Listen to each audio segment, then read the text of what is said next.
ভাবুন তো, কোনো দেশের সাথে সম্পর্ক ছিন্নের কারণ যদি হয় নগদ অর্থ আর একজন সুন্দরী নারী, তাহলে কেমন হবে বিষয়টা?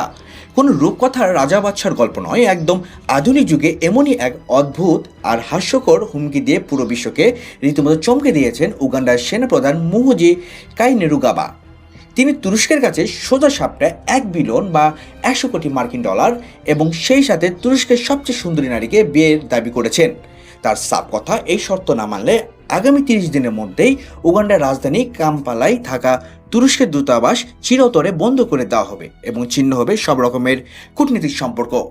উগান্ডার বর্তমান প্রেসিডেন্টের ছেলে মুহুজির দাবি, সোমালিয়ায় ভয়াবহ জঙ্গি গোষ্ঠী আল শাবাবের বিরুদ্ধে গত 20 বছর ধরে রক্ত খেয়ে লড়াই করছে উগান্ডার সেনাবাহিনী।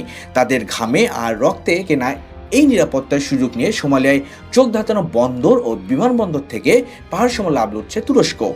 তাই এই নিরাপত্তার বখরা বা সিকিউরিটি ডিভিডেন্ড হিসেবে তুরস্কের কাছে এই 100 কোটি ডলারের বিশাল অঙ্ক দাবি করেছেন তিনি।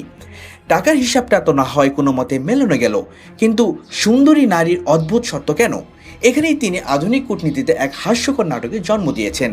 সামাজিক যোগাযোগ মাধ্যম এক্সে বুক ফুলিয়ে তিনি জানিয়েছেন, তুরস্কের সেরা সুন্দরীকে তার চাই।